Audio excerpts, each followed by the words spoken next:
Assalamualaikum warahmatullahi wabarakatuh. Alhamdulillahi rabbil alamin. Wassalatu wassalamu ala ashrafil anbiya'i wal mursalin. Habibina wa maulana Muhammadin wa ala alihi wa sahbihi ajma'in.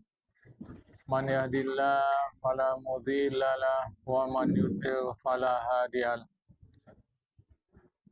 قال المصنف رحمه الله تعالى ونفعنا بعلومه في الدارين آمين ثم قال المجلس الخامس في الحديث الخامس pertemuan atau majlis yang kelima terkait hadis yang kelima. An Ummi Abdillah Aisyah radhiyallahu anha qalat qala Rasulullah sallallahu alaihi wasallam man hadatha fi amrina hada ma laysa minhu fahuwa raddun. Rawahul Bukhari wa Muslimun wa fi riwayatin li Muslimin man amila amalan laysa alaihi amruna fahuwa raddun. Dari Ummu Abdillah, ibu si Abdullah. Nanti akan ada disebutkan mengapa disebut ibu si Abdullah, yaitu Aisyah radhiyallahu anha. Dia mengatakan Rasulullah Muhammad sallallahu alaihi wasallam bersabda, siapa saja hadasa mengada-ngadakan, membuat-buat fi amrina di dalam urusan agama haza ini, ma yang diadakan itu sesuatu, padahal sesuatu itu laisa bukanlah ia minhu daripada ajaran agama. Fahuwa raddun, maka sesuatu yang diada-adakan itu ditolak. Ini ajaran agama diada-adakan sebagai bahagian ajaran agama, padahal ini yang diada-adakan itu bukan bahagian daripada ajaran agama, maka yang diada-adakan itu disebut maka yang diada-adakan itu adalah ditolak. Riwayat Imam Bukhari dan Imam Muslim. Jadi ini ajaran agama, lantas kita mengada-ngadakan sesuatu sebagai tambahan terhadap ajaran agama, maka ini ditolak. Tindakan kita mengadakannya itu ditolak. Di dalam hadis riwayat Imam Muslim sendiri disebut siapa yang melakukan perbuatan yang tiadalah atas perbuatan itu perintah agama kita, tapi dipandangnya sebagai agama, maka perbuatan itu ditolak. Inilah yang disebut bid'ah dalam agama jamaah. Tapi kaji kita ini tak selesai dalam sekali dua kali pertemuan, maka diharapkan tidak mengambil kesimpulan kalau belum sampai tuntas. I'lamu ikhwani wafaqani Allah wa iyyakum li ta'atihi. Ketahuilah wahai saudaraku, semoga Allah Ta'ala memberikan taufik kepadaku dan kepada kalian semua agar kita semua patuh taat kepada Allah Ta'ala, bahwa hadis ini kaidatun, satu kaidah, satu undang-undang azimatun yang agung besar, luhur, min qawaidil islami, dari sekian banyak kaidah, aturan, undang-undang di dalam agama Islam. Jadi hadis ini sangat penting. Sebab meninggal Rasulullah, kita diajarkan guru-guru kita dulu ada ayat Al-Quran, Bismillahirrahmanirrahim, Al-yawma akmaltu lakum dinakum wa atmamtu alaikum ni'mati. Jadi sudah sempurna agama ini, tak perlu lagi ada tambahan apapun.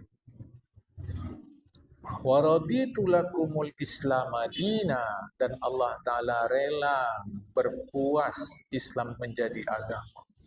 Jadi agama Islam ini sudah sempurna. Jangan ditambah-tambah lagi. Apa yang diajarkan oleh Rasulullah itulah memang yang penting untuk hidup kita. Sebab Rasulullah itu mengurus kita. Tidak mungkin beliau meninggal lantas tidak meninggalkan sesuatu untuk keperluan hidup kita. Itu tidak mungkin, jemaah. Maka agama ini sudah sempurna, jangan ditambah-tambah lagi. Sebab itulah disebut hadis ini kaidatun azimatun. Itu kaidah yang besar, yang agung, yang mulia, yang luhur. Tinggal lagi nanti mau kita belajar lebih lanjut. Apa ini? Ya. Wa huwa min jawami kalimihi sallallahu alaihi wasallam. Ini termasuk ucapan Rasulullah yang padu padan. Ucapan yang padu padan itu dalam bahasa Indonesia disebut bernas. Ucapan Rasulullah singkat, tepat, padat, isinya baik, jemaah. Sallallahu alaihi wasallam. Fa innahu sharihun fi daf'il bid'ah wal mukhtara'ati. Hadis ini jelas menolak bid'ah, tambahan-tambahan yang itu tidak ada di dalam ajaran agama. Tapi ditambah-tambah. Lantas kita memahami atau merasakan atau memandang, menganggap itu ajaran agama. Padahal bukan. Jemaah. Ini harap dipahamkan. Ya. Jadi ada namanya adat. Kebiasaan masyarakat. Kalau cerita adat dalam agama bukan cerita adat suku, adat manusia secara umum. Ada namanya syariat, agama. Kadang-kadang masyarakat susah membedakan antara adat dari syariat. Dia anggap adat itu adalah syariat. Syariatnya sunat menutup kepala ketika mengerjakan sholat. Itu syariatnya. Adatnya pakai apa? Nah, itu terserah. Karena Rasulullah orang Arab, Rasulullah kadang memakai imamah, serban. Kadang Rasulullah memakai rida, syal. Rasulullah lilit saja begitu, jemaah. Lah orang Indonesia memakai tutup kepala itu macam-macam. Ada yang seperti kita ini. Ini peci yang kita pakai pun bukan asli model orang Indonesia. Baca sejarahnya nanti jemaah. Ini tiruan dari mana? Tapi sayangnya di Indonesia kalau pakai peci dianggap orang Islam. Padahal tidak mesti seperti itu.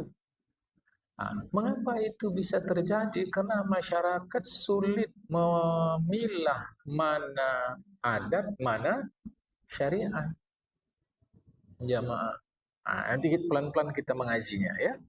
Jadi hadis ini termasuk sharih jelas dalam menolak bid'ah atau sesuatu yang diada-adakan sebagai bahagian ajaran agama. Ini dilarang, jamaah. Jadi kalau kita mengadakan sesuatu yang kita pandang itu sebagai ajaran agama, itu dilarang. Maka ketika kita menganggap peci yang kita pakai sebagai ajaran Islam, itulah bid'ah yang dilarang oleh Rasulullah tadi, fahuwa raddun. Itu ditolak. Sama juga peci haji yang kita pakai itu bukan tanda Islam. Jamaah. Yang menjadi tanda Islam tutup kepala. Pakai apa itu terserah saja. Sebab bilalah peci ini peci hitam tanda orang Islam. Bagaimana orang Islam di barat yang nggak pakai peci? Tapi bahwa ini kearifan lokal kita, orang Indonesia, ya maka tadi disebut ini adalah adat, bukan syariat. Maka ketika adat ini kita pandang sebagai syariat, Jadilah dia bid'ah yang dilarang oleh Rasulullah Muhammad SAW.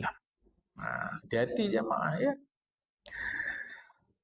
Wa huwa mimma yanbaghi an ya'tana bihifdzi isti'mali fi ibtalil munkarati. Hadis ini hendaknya kita jadikan sebagai satu dari sekian banyak yang menjadi perhatian kita untuk memperhatikan dan mengamalkannya dalam kaitannya membatalkan, menggugurkan kemungkaran. Jadi jangan kita pandang, kita anggap itu sebagai ajaran agama. Tinggal lagi nanti masyarakat bilang begini. Kalau saya memandangnya itu sebagai adat saja, boleh tidak? Okey, dia sudah tidak lagi memandang itu sebagai agama, tapi dia pandang itu murni sebagai adat. Boleh tidak? Maka barulah ditengok apakah adat itu mengandung unsur-unsur yang dilarang oleh agama atau tidak. Kalau adat itu mengandung unsur-unsur yang dilarang agama, ya nggak boleh. Kalau tidak mengandung unsur-unsur yang dilarang agama, boleh. Asal jangan dia dipandang sebagai bahagian ajaran agama. Ini mau hati-hati jemaah ya.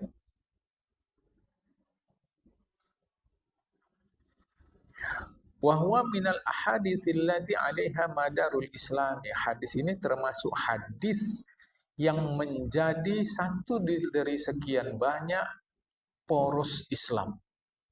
Yang di atas hadis itulah Islam itu berporos. Ini diantaranya hadis ini. Di samping hadis yang lain, itu yang kita sudah belajar, innamal a'malu binniyat.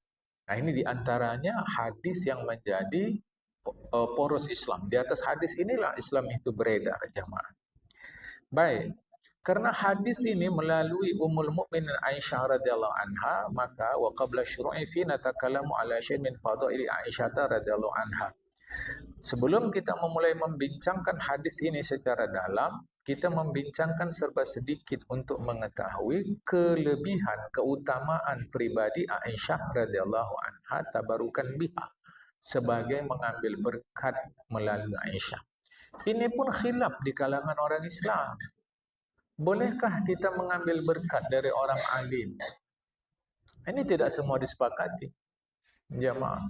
Ya, bagi yang menyepakatinya ya tentu boleh, bagi yang tidak, tidak. Ya, tapi kan imam ini mengatakan boleh. Ya, tidak semua juga. Imam ini mengatakan tidak. Apalagi macam zaman kita belakangan ini, tidak satu dua orang yang berkamuflase, bersinetron, membuat dirinya seolah-olah dipandang oleh orang ramai sebagai orang alim. Sehingga orang terkecoh mengambil berkatlah dari dia, dari air dia, dari usapan tangan dia, hembusan mulut dia. Padahal dia sebenarnya orang biasa, tapi karena kita memandang dia orang hebat, orang alim, ini mau hati-hati jamaah. Dan bagi yang mengatakan boleh mengambil berkat dari orang alim, selama itu tidak melanggar akidah. Bagi yang mengatakan tidak boleh, yaitu yakini sendiri. Nah, ini Syekh Fashani mengajak kita mengetahui serba sedikit tentang Aisyah Ummul Mukminin radhiyallahu anha tabarukan biha sebagai mengambil barokah daripada beliau. Fanaqulu hiya Siddiqatu bintus Siddiqi radhiyallahu anhu. Aisyah itu gelarnya kadang dipanggil Siddiqah, perempuan yang jujur. Ayah beliau adalah Khalifah Abu Bakar, laki-laki yang jujur. Laki-laki jujur Siddiqah, perempuan jujur Siddiqah. Maka dibuatlah Siddiqah binti Siddiqah. Itu terjemahan dari Arab, Siddiqah binti Siddiqah. Siddiqah binti Siddiqah, perempuan jujur, anak lelaki jujur. Radhiyallahu anhu, maksudnya Abu Bakar. Wahya ummul mu'minina fil ihtiram wa ta'zimi. Ummul Mukminin Aisyah itu adalah ummul mukminin, ibundanya orang-orang beriman, dalam penghormatan dan penghargaan. Jadi bagaimana kita menghormati, menghargai ibu kita, begitulah bahkan lebih lagi menghargai istri-istri Rasulullah Muhammad SAW. Illa safari wal khalwati wan nawari wa ma ashbahiha. Walaupun kita menghormati, memuliakan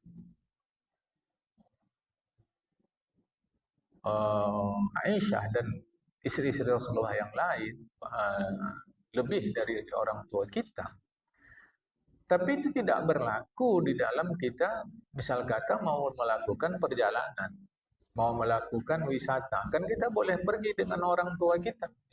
Tapi dengan ibu Ummul Mukminin, para istri Rasul tak boleh. Tetap ada hukum mahram, khalwat. Kita kan boleh berkhalwat dengan ibu kandung kita. Misal kata sedang sakit, kita dikusuk-kusuk kening kita sama mama kita berdua saja kan boleh. Tapi dengan para istri Rasul tak boleh. Walaupun mereka itu dipandang ibunya orang beriman. Wan nawari, melihat. Mak kita boleh kita lihat. Semudah kita melihat anak kita aja mak. Tapi istri-istri Rasul tak boleh. Wa ma asbahiha, dan yang seperti itulah jamaah. Ya.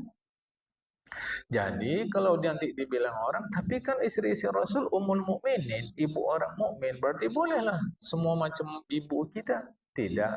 Ummul Mukminin itu fil ihtirami wa ta'zimi, di dalam penghormatan dan pengagungan, pemuliaan. Di terjemahan mungkin memuliakan. Jadi kalaupun istri Rasulullah, para istri Rasulullah disebut Ummul Mukminin, itu dalam ihtiram dan takzim, penghormatan dan memuliakan, bukan dalam yang lain-lain. Wa kadza yuqalu fi sa'iri azwajihi sallallahu alaihi wasallam. Begitu jugalah berlaku kepada seluruh para istri Rasulullah Muhammad sallallahu alaihi wasallam. Mengapa Ummul Mukminin dipanggil Ummu Abdillah? Wa yuqalu laha Ummu Abdillahi kannaha bihin Nabi sallallahu alaihi wasallam.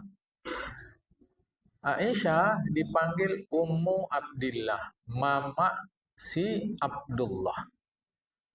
Itu adalah gelar yang diberikan oleh Rasulullah Muhammad sallallahu alaihi wasallam. Mungkin terjemahan disebut kunyah. Kunyah. Begini, orang Arab itu kalau adat orang Arab itu, nama itu ada 3 bahagian. Satu ismun, nama. Satu laqab, gelar. Satu lagi kunyah. Kunyah ini dia mirip-mirip gelar, tetapi dipangkali oleh ummun atau abun. Ummun artinya ibu, abun artinya ayah. Seperti Abu Bakar, itu bukan nama. Abu Jahal, Rasulullah Abul Qasim, itu bukan nama. Itu namanya kunyah. Kaf nun ya tabulan. Kaf nun ya tabulan. Kunyah. Orang Arab biasa begitu, jamaah. Perempuan misal kata Ummu Salamah. Macam ini Ummu Abdillah. Dan ini dipakai orang Indonesia. Dulu, mungkin sampai sekarang pun, tapi pakai bahasa Indonesia. Pak Ucok, padahal namanya Pak Sulaiman, tapi dipanggilnya Pak Ucok karena punya anak nama Ucok. Punya anak nama Ucok, dipanggil ya dia Pak Ucok, padahal nama dia Sulaiman. Mak Butet, bukan nama dia Mak Butet, nama dia Maimunah. Tadi panggil Mak Butet karena anaknya nama si Butet. Jadi ini orang Indonesia pakai tiruan dari sana. Belakangan, zaman-zaman belakangan, tahun-tahun belakangan ini, itu dipakai lebih semarak lagi, tapi pakai bahasa Arab. Jamaah pakai bahasa Arab. Nama dia Irwansah, tapi sekarang dipanggil Abu Yahya pula. Kan? Nama dia Irwansah, panggilnya Abu Yahya. Nama dia Rafi'ah, sekarang dipanggil pula Ummu Fatimah. Ini sebenarnya bukan barang baru. Orang Indonesia sudah dulu pakai tiruan dari Arab, tapi kalau dulu pakai bahasa Indonesia, sekarang pakai bahasa Arab. Nah, itu namanya kunyah. Ada lagi namanya laqab, gelar.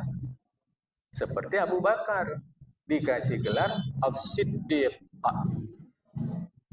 Jadi Abu Bakar itu kunyahnya Abu Bakar. Laqab lam kofba, laqabun, gelarnya As-Siddiq. Baru ismun, nama Abu Bakar itu namanya Abdullah bin Abi Quhafah. Jadi itu kebiasaan orang Arab. Aisyah nama, laqabnya Siddiqah, kunyahnya Ummu Abdillah. Lama sa'alathu an yukanniyaha bibni ukhtiha Asma'a wa huwa Abdullah bin Zubair. Ketika Aisyah pernah meminta kepada Rasulullah,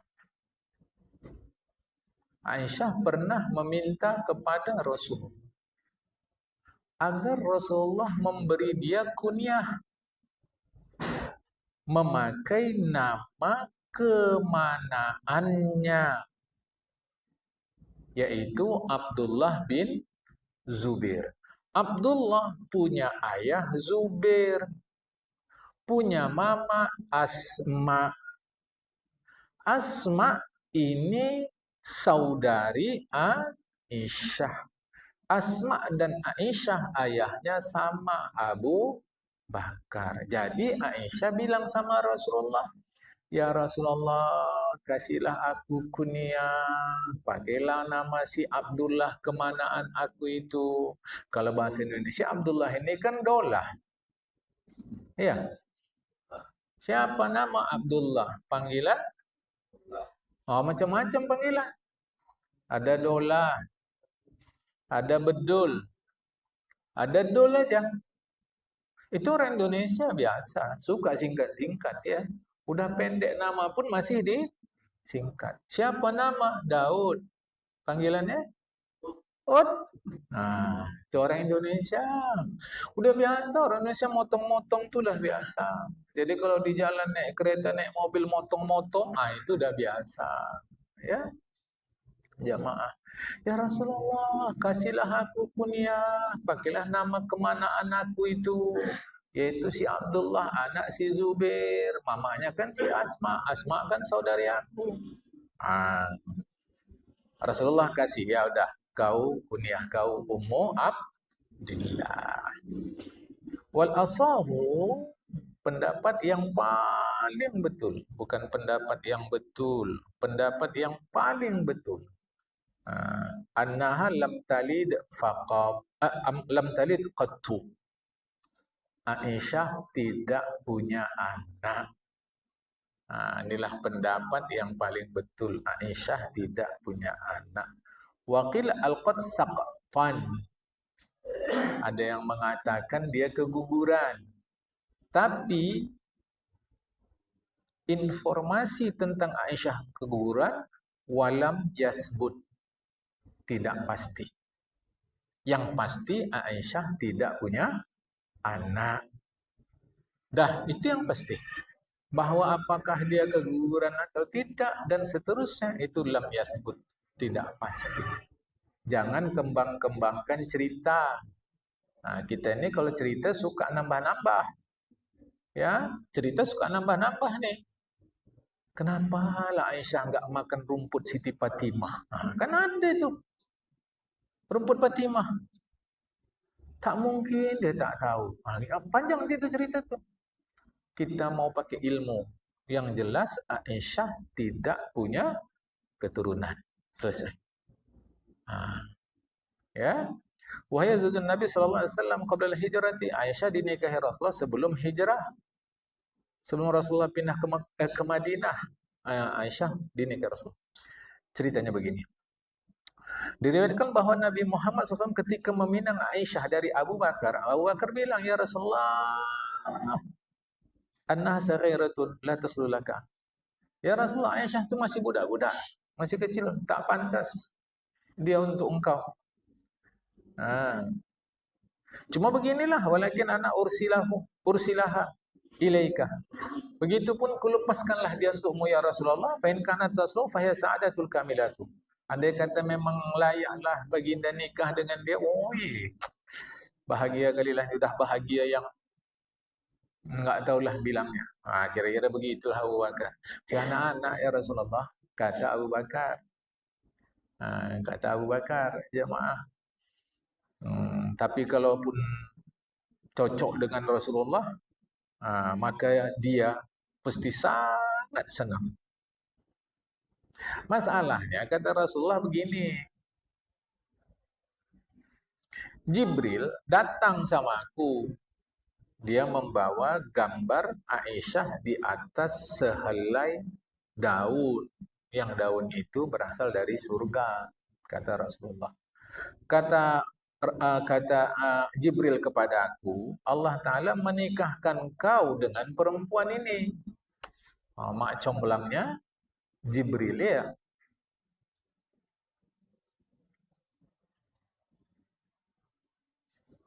Qadinya Allah Ta'ala langsung. Kan mantap dia.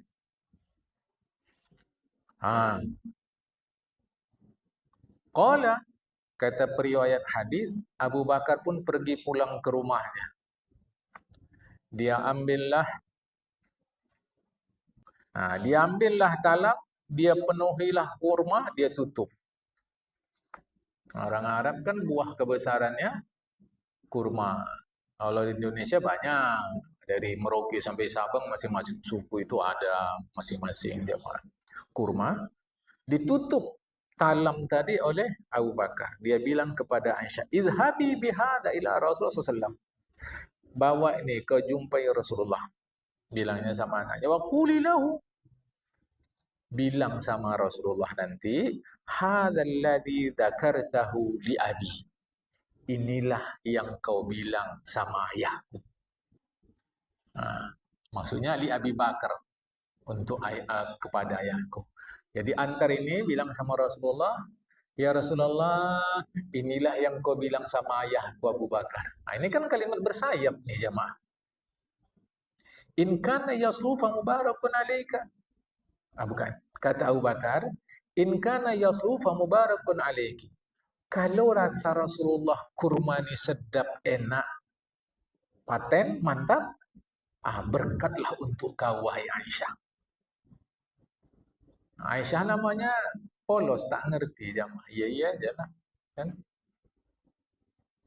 Wa kana sinu Aisyah idzaka sitta sinina. Umur Aisyah saat itu 6 tahun. Tetapi ini dipersoalkan jamaah ya. Ini dipersoalkan. Betulkah Aisyah berumur 6 tahun? Sebab di saya ada kitab yang menjelaskan Aisyah tidak 6 tahun. Tapi sudahlah, kitab yang kita baca ini dulu. Jadi di saya ada kitab menguraikan hadis 40 ini juga. Di saya ada kitab menguraikan hadis ini. Pas bab ini juga diterangkan Aisyah tidak berumur 6 tahun. Tapi tak apa, ini kita baca dulu jamaah ya. Qala famadul Aisyatu bitabaqi. Aisyah pun dia bawalah talam itu, wahya tadunu anna Abu Bakar ya'ni tamri. Dia menduga hanya sekadar mengantarkan kurma ini dari ayah dia kepada Rasulullah Muhammad SAW. Kalau kata Rasulullah mau sedap kurma ini, sedaplah sudah. Padahal maksud Abu Bakar itu bahasa, itu kalimat bersayap. Kalau kata Rasulullah oke, oke. Siapa yang tak mau anaknya dinikahi oleh Rasulullah Muhammad SAW? Tapi ini nanti menjadi bahan bakar untuk menuduh Rasulullah bahwa Rasulullah mengalami penyimpangan seksual. Karena Rasulullah sur sama anak-anak jemaah. Tetapi itu dibantah. Bantahannya gini, supaya mudah kita memahami. Kalau Rasulullah mengalami penyimpangan seksual, suka sama anak-anak yang disebut dengan pedofilia, maka istri Rasulullah yang anak-anak tidak hanya seorang yang bernama Aisyah. Mesti yang lain-lainnya anak-anak juga disukai Rasulullah. Ternyata tidak. Maka memanglah jawaban kita seperti ini rasa kurang memuaskan, maka diperlukan ada penelitian lebih lanjut, jamaah, ya.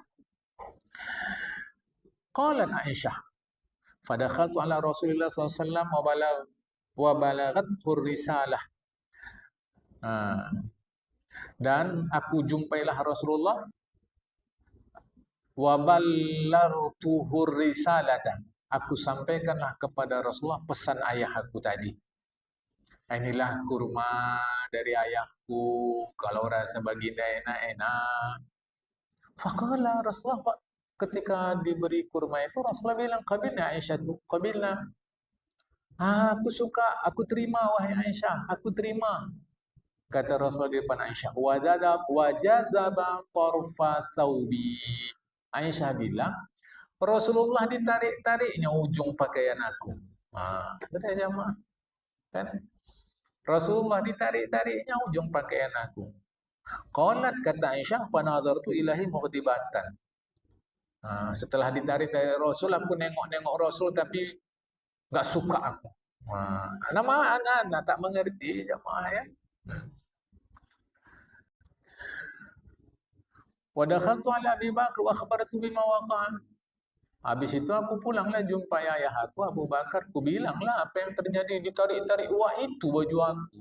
Kira-kira kalau bahasa kita gitu lah, enggak suka awak nengok wah itulah. Ditarik-tariknya baju awak. Kata Abu Bakar, ya binyati la tadhunni bi Rasulillah dhanna su'in. Ananda. Kalau orang Minang, upit. Upit.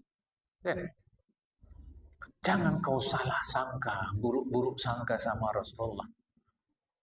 Innallah qad zawwajaki bihi min fawqi sab'i samawatin wa zawwajtuki iyyahu fil ardi.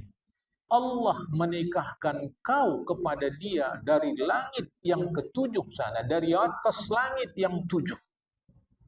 Atau kalau terjemahan dari 7 lapis langit. Sementara aku menikahkan kau kepada dia di bumi. Bahasa kita, Allah nikahkan kau kepada dia di langit, aku nikahkan kau kepada dia di bumi. Kata Aisyah, respon Aisyah, fama farihtu bi syai'in ashadda min farhi bi qauli Abi Bakar zawwajtuki min Rasulillahi SAW. Tidak ada sesuatu yang membuatku sangat gembira lebih dari ucapan ayahku Abu Bakar ketika dia mengatakan, kunikahkan kau kepada Rasulullah Muhammad sallallahu alaihi wasallam. Ini menunjukkan bahwa Aisyah dinikahkan tidak di bawah tekanan. Lantas orang akan bilang, dia belum dewasa, jadi pikiran dia tidak sampai bahwa dia akan dinikahkan.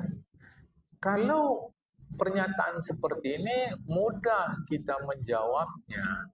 Satu, saat kita sekarang 2026 ini, kedewasaan anak-anak di kota itu berbeda dari anak-anak di desa. Usia yang sama, anak-anak di kampung lebih dewasa dari anak-anak di kota. Saat ini jamaah, kampung yang betul kampung lah ya. Jangan kampung yang sudah terkotakan. Yang betul-betul kampung jamaah. Satu, anak-anak usia yang sama tempo dulu dengan tempo sekarang, kedewasaannya berbeda. Anak sekarang udah kawin pun, walau laki perempuan, ya, kata dia. Anak dulu kecil-kecil dah bisa mengurus adiknya. Artinya saya ingin mengajak kita untuk meluaskan pemahaman atas pernikahan Rasul dengan Aisyah. Bahwa Aisyah umurnya dipersisihkan 6-kah, 9-kah, atau berapa belaskah. Tapi patut diyakini kedewasaan pikiran, kecerdasan pikiran. Kalau persoalan emosi, emosinya kan belum matang. Ini juga dengan mudah kita menjawabnya. Semestinya yang menjawab itu ahli ilmu jiwa jamaah. Ya, kita hanya sepintas saja. Kalau persoalan kematangan emosional, orang yang sudah menikah pun umur 40, 50, 60, 70 belum tentu dewasa. Tua ya, dewasa belum tentu. Karena tua kepastian, dewasa adalah pilihan. Ditolak atau diterima, orang pasti tua. Itu kepastian. Tapi dewasa itu pilihan. Mau nggak orang jadi dewasa? Tua tidak mesti dewasa. Dewasa boleh jadi masih muda. Nah, ini nggak bisa dipukul rata jamaah. Jadi kalau bantahannya, ya kan dia emosinya masih muda, belum tentu juga. Bahwa Aisyah orangnya ekspresif, iya. Ekspresif artinya begini jamaah, apa yang rasa dia mau disampaikan, sampaikan. Itu memang Aisyah. Oke ya, baik. Wa yuqalu inna awwal hubbin waqa'a fil islami hubbun Nabi SAW li Aisyah anha. Diceritakan bahwa cinta pertama yang terjadi di dalam Islam adalah cinta Rasulullah kepada Aisyah. Nanti ada yang bantah, bukankah Khadijah? Kita katakan Rasulullah sudah bercinta-cinta, berkasih-kasih dengan Aisyah, dengan Khadijah sebagai suami istri sejak sebelum Rasulullah diangkat sebagai Rasul. Sedangkan Aisyah itu dinikahi setelah beliau diangkat sebagai Rasul. Jadi sebelum diangkat beliau sebagai Rasul, sebelum beliau diberikan risalah agama Islam, tentu yang pertama bercinta-cintaan, berkasih-kasihan Rasul dengan Khadijah. Tapi di dalam Islam dikatakan, kan kalau teks Arabnya yuqalu, dikatakan adalah dengan Aisyah. Jadi jangan diperlawan-lawankan antara Aisyah dengan Khadijah. Tak sama, ya. Fakanat hubban nasi ilaihi wa fakanat hubban nasi ilaihi. Maka itulah menjadi kecintaan manusia juga terhadap cintanya Rasulullah itu. Bahwa di tengah jalan ada perbedaan-perbedaan pendapat antara sahabat, ya.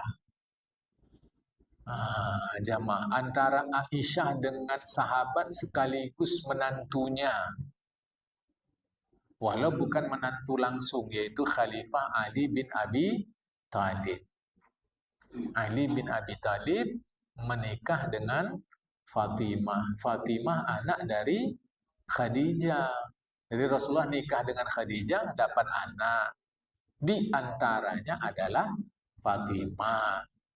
Rasulullah juga menikah dengan Aisyah. Jadi secara tidak langsung Khalifah Ali juga adalah menantu Aisyah. Ah, konflik antara mertua dan menantu, antara Aisyah dan Ali, itu mengakibatkan perang. Perang jamaah, bukan perang mulut, perang betul, perang. Yang disebut perang Jamal, perang unta. Yang akibatnya bermatian ribuan sahabat. Maka kita sebagai mertua jangan perang sama menantu. Kita menantu, tak usah perang-perang sama mertua. Ngeri zaman sekarang ya Pak. Mertua menantu bunuh-bunuhan. Kau keliru bukan sekarang, sejak zaman dulu.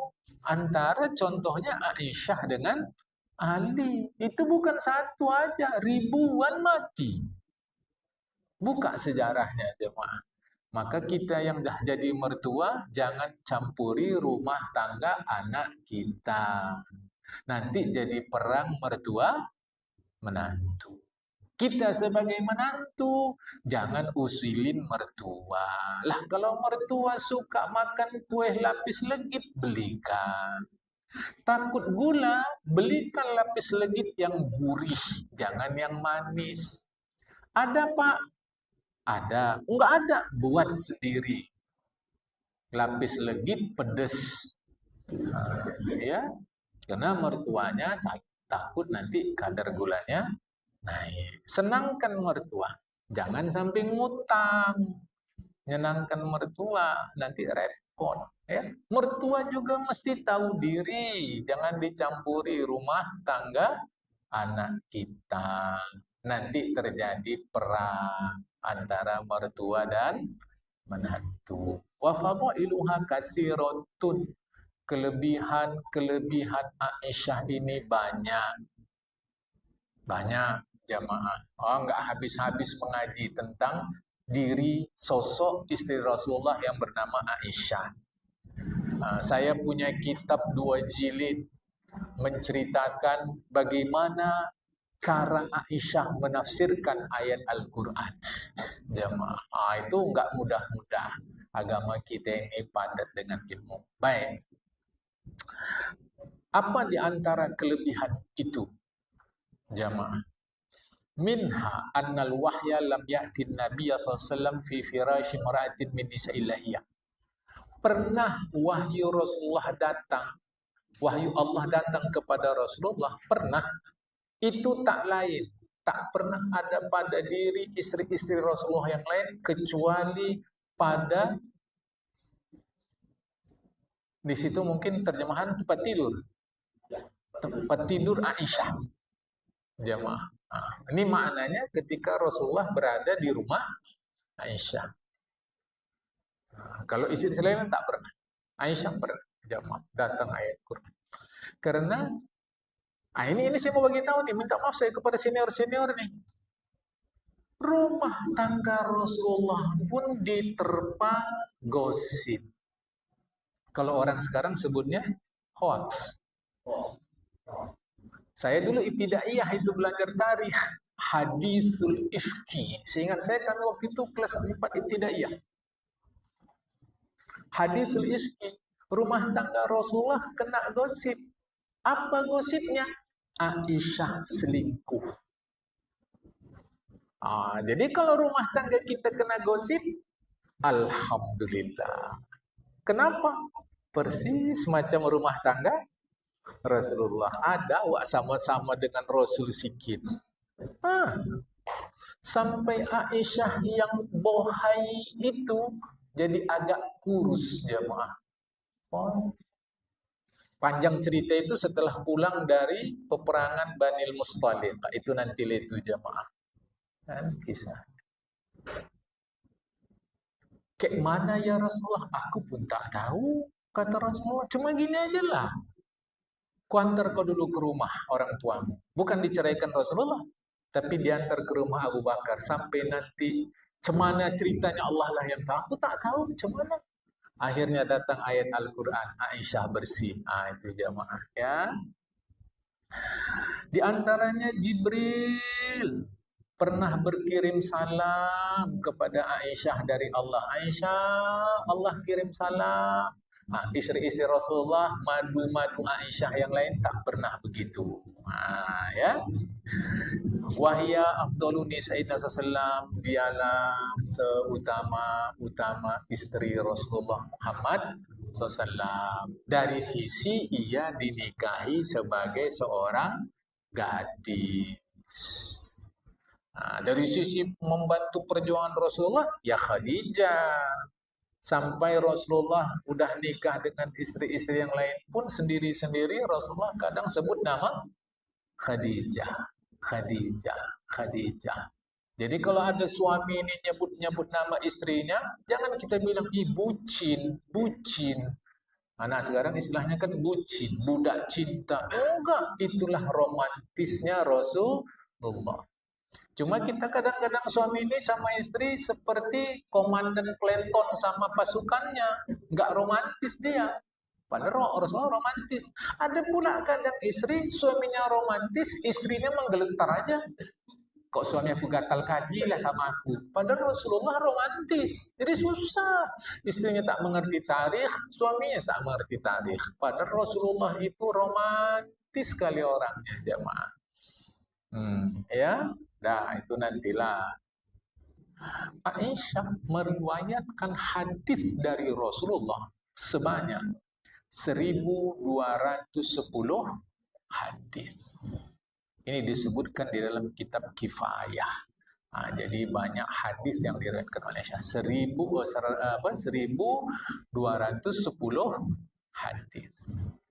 Kita cukupkan cerita Aisyah. Karena tak cukup-cukup waktu kalau menceritakan kebaikan orang baik. Jamaah. Kalau kita menceritakan kebaikan orang baik, nggak cukup-cukup waktu. Cuma orang kita belakangan nggak cukup waktu menceritakan keburukan orang baik. Nah, itu kita belakangan. Kita belakangan nih tak cukup waktu menceritakan keburukan orang baik, apalagi menceritakan keburukan orang buruk. Nggak cukup-cukup waktu kita. Nggak terasa udah mau buka ya. Nanti lawak sambung lagi habis tarawih ya. Suka. Nah, padahal kalau kita tengok cerita agama, tak cukup-cukup waktu menceritakan kebaikan orang baik. Yang kalau dalam bahasa Arab disebut manaqib, mim nun alif qaf ba. Manaqib. Tak cukup-cukup jemaah. Baik. Wal narji' ilal kalam al hadisi. Balik kita cerita tentang hadis ini. Ini sebagai pengantar saja jemaah, karena tak mungkin juga kita selesaikan hari ini. Kita mau siap-siap untuk berbuka. Gini, ini pengantar aja. Fanaqulu, gini, kami bilang begini.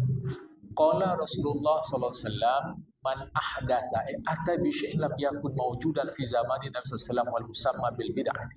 Siapa yang mengada-ngadakan, maksudnya dia melakukan sesuatu yang tidak ada di zaman Nabi, lantas dia buat dan dia pahamkan ini sebagai ajaran agama, maka ini disebut bid'ah. Awas, ini saya bilang dulu jemaah.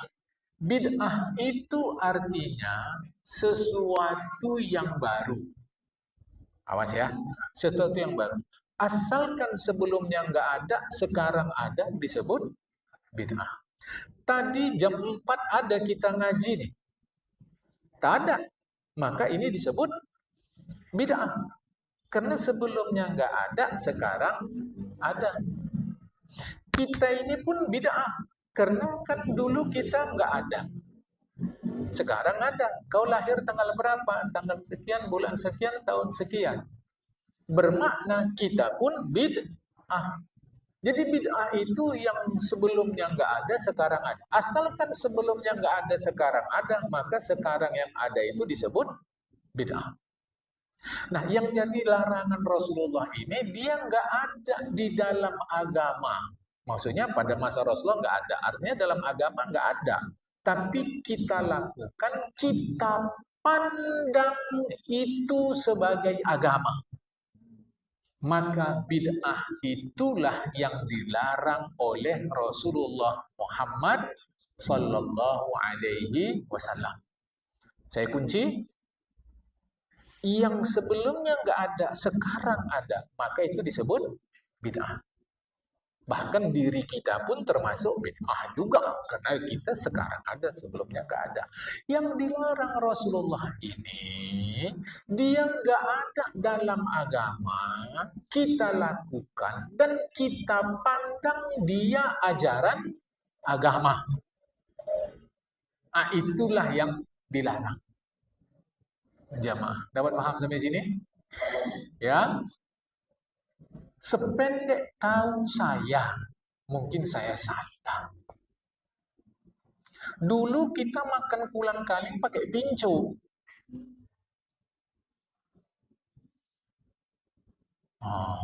Tek. Belakangan pakai garpu. Kayak garpu. Dulu pakai pincu, sekarang pakai garpu. Maka ini namanya bid'ah. Nggak ada garpu, sekarang ada. Ini bid'ah. Tapi ini kan dalam adat, bukan dalam syariat. Tahu-tahu kita syariatkan sunat makan kulang-kaling pakai pincuk atau pakai garpu, bid'ah dalam agama. Ini yang dilarang. Dapat paham nih? Inilah. Nah, sampai sini dulu, tapi ini akan kita ulang sedikit lagi nanti ini jamaah, sedikit aja sebagai ini kan tadi pengantar dalam pertemuan hari Sabtu depan, akan saya ulang sedikit lagi untuk kita masuk nanti pada qaulu fi amrina. Apa yang dimaksud dengan fi amrina pada urusan kami? Itu maksudnya apa? Itu akan datang sore ini. Sampai sini, assalamualaikum warahmatullahi wabarakatuh.